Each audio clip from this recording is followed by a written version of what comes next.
84 of Neetcode 150, rotating fruits, or more commonly known as rotating oranges. So in this problem, we are going to be given a 2D matrix grid, and each cell will have either the number 0, which is going to represent an empty cell, the number 1, which is going to represent a fresh fruit, the number 2, which is going to represent a rodent fruit. Okay, and every minute, if a fresh fruit is basically to the left, the right, up, or down of a rotten fruit, it will itself become rotten. So you have to find the minimum number of minutes before all the fruits or the oranges on the board become rotten. So for example, if we look at this image at minute 0, so at the very beginning of this experiment, we can see that the bottom right set of bananas are rotten. So in this problem, we can only basically transmit this the the character of being rotten to the right, the left, up, or down. So we can transmit, like we can affect the set of bananas that is diagonal to the one that is rotten. So you can see that in the first minutes, the set of banana to the top of the rotten one is now rotten as well. The one that is to the left of this set of banana is also rotten. And on the second minutes, well, we can see that the one that is adjacent to the two rotten set of bananas also becomes rotten. And I think that you get a concept. There's one edge case. What if basically there's a set of bananas or orange that is totally isolated from any other bananas and that is fresh? Well, it will technically never become rotten in this world. So in this case, we're gonna have to return -1. So the strategy that we're gonna use to solve this problem is red for search. And what we're gonna do is that we are gonna go for every single uh, cases or cells when inside our grid, and we're just gonna add a queue. We're gonna add to a queue all the cells that contains a rotten fruit. So I'm gonna set the first case at let's say this is 1, this is 1, right? Okay, and if we keep going, this is 2, this is 3, this is 4. Same here, this is 2, this is 3, this is 4. So initially we're gonna have basically 1 1 in our DQ. So let's say this is our DQ. So we're originally gonna have 1 1.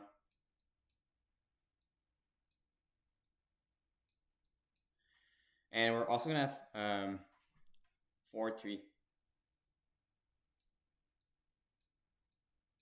Okay, so now we're gonna go for every single value in our DQ, and we are gonna go check its adjacent cells. And if the adjacent cells has the value 1, it means that it has a fresh fruit next to him. So every single round, we're gonna set this very next fresh fruit to a rotten one. So this is gonna become rotten, this is gonna become rotten, this is gonna become rotten, and in the same time, we are gonna remove these values from the DQ, and we're gonna append the next values that were adjacent to the original rotten fruits inside the DQ. So we're gonna add 2 1. We're gonna add 1 2, and we are gonna add 4 2, and we're also gonna add to our variable time 1, right? Because every round adds 1 minute to our timer. So now we're gonna have a timer of 1, and for the second round, once we'll reach a time of 2,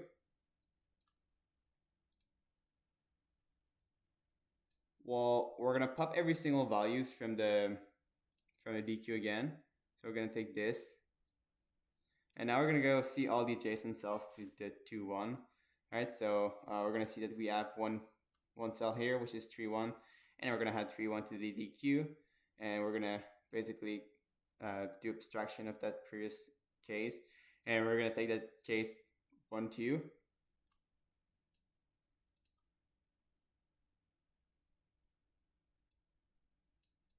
and we're gonna go check all the values adjacent to it. So we're gonna have 1 and 3, right? So this 1, 3 case is also gonna become rotten here, and we're gonna do the same thing until basically our DQ is 0. Um, well, we're gonna do this while the values of the DQ is not 0. So if there is still any numbers, which means that there's a fresh fruit inside the DQ, we're gonna keep looping. And the second thing that we want to ensure is that we have no more fresh fruits on the board. So if we have an empty DQ and still fresh fruits on the boards, well, it must means that we have an isolated fruits that is never going to get rotten. So let's go ahead and write the code.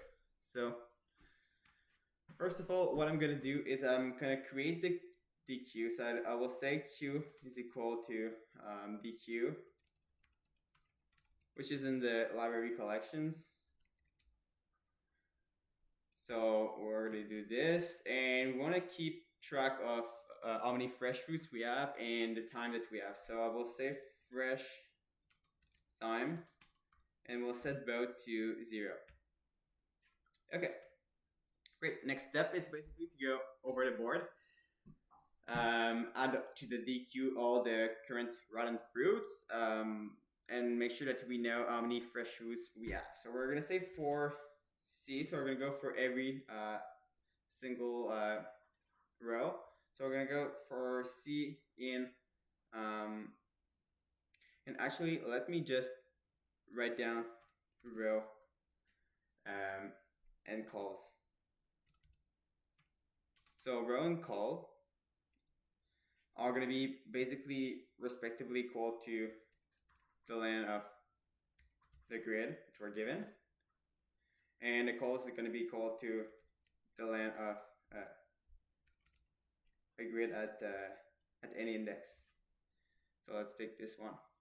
So we're going to say for R,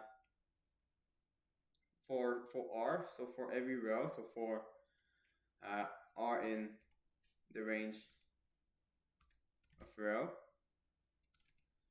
and we will go for every single column. So we're going to say for C in the range of call. All right, so what we are going to do is that we're going to add to the queue the rotten fruits, and the rotten fruits are going to appear as the value 2. So we're going to say if the grid, all right, so if the grid at that current row and at this current column is equal to 2, well, this is the clue that we are going to have to add to the queue the tuple row column, so we know one there. Okay. And the second thing we want to check is basically if we have a fresh fruit. So this is going to appear as the value 1. So we're going to say if grid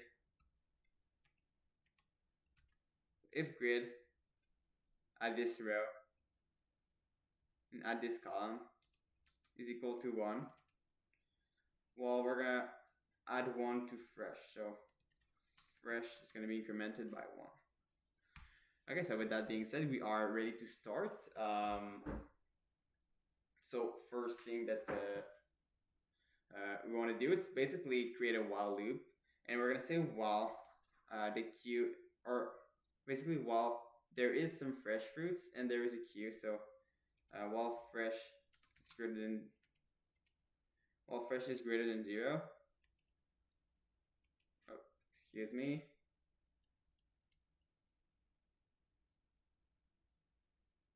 So while fresh is greater than 0 and there is a queue. So while this is true, let's just call this variable length, and we want to keep track of the length of the queue. So we go for every single rotten fruits at this moment. So so length is going to be equal to the length of the queue. And we are going to go for every single values inside our DQ. So we're going to say for I in the range of that length we just created. Okay, well, this is where we want to go see all the other values. Okay, so um, what I'm gonna do, I will create a direction list with all the possible directions, and I will go for every single possible directions. Okay, so um, inner list that we're gonna call directions. We will create the first place where we move to the right, meaning that we don't touch the row, but we're gonna touch the column. So we're gonna move the column by 1. Um, Now we can do the same thing. If we want to go to the left, we're gonna have to move the value of the columns. We're gonna have to decrement this value by 1. So I will say 0 minus 1. Now we will create the same thing, but for the row. So we're gonna have an option where we want to go downwards. So we're gonna have 1 0, and if we want to go upwards, we're gonna have minus 1 0. Okay, and what we're gonna do after this, basically for every single rotten fruit,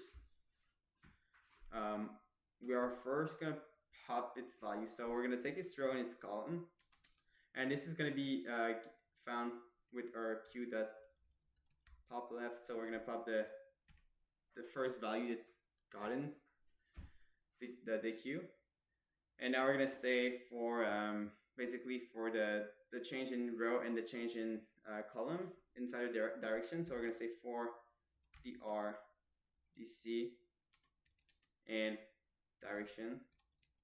So basically I will take the first and second index of each list inside my list of directions, and I will set that new row and that new column.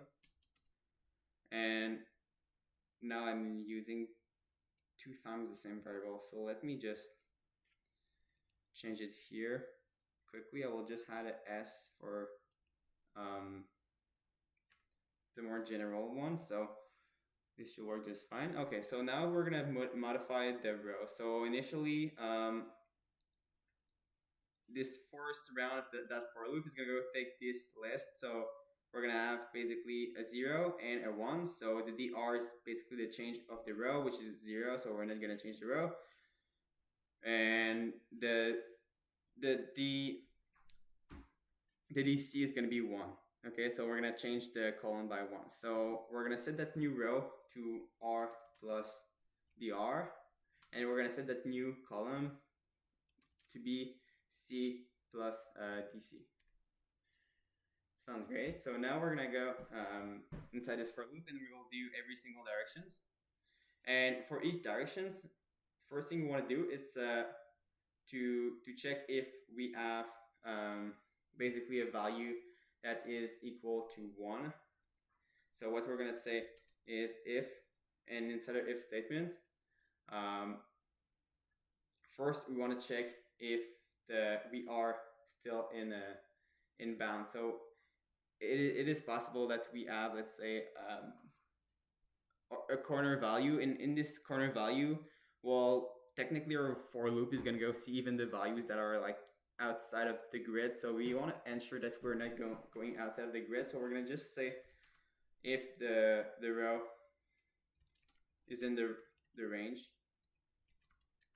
of rows. And also, second thing we want to ensure is that call is in the range of calls.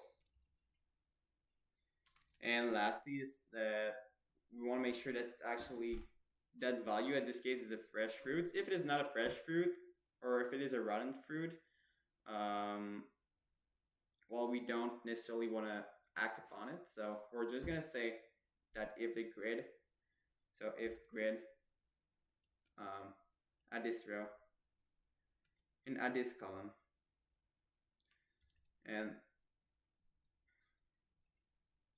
so if this is equal to 1, all right, so if these 3 statements are true, it must mean that we are we just found a value that is fresh fruits, and it is in the grid, and it is next to a rotten fruits. So we are gonna set its value. So grid this row and then this column. We're gonna set that equal to 2. So we'll make it become rotten, and we're gonna add to the DQ basically its coordinates, so row and col. And we're also gonna have to decrement the fresh count by 1. And that's everything we want to do if we find a fresh fruit. And lastly, basically, after the entire for loop, we want to increment the time by 1. So we know we did another round. And with that being said, we're going to return the time itself. This is what you want to return. And you want to return this if all the fruits are now rotten. If they're not rotten, it means that there's a fruit that is isolated, in which case we want to basically return a -1, meaning that there is an edge case in this grid, so we are returning -1. And we're going to do this by saying that we want to return time only if the count of fresh is equal to 0, and else we are going to return a -1. Alright, so this code should work perfectly fine. Let's test this out. And we have an error at our for loop is not closed. Let's test this out again. And it works. Awesome. So I hope you learned from this video, and I hope to see you in the next one.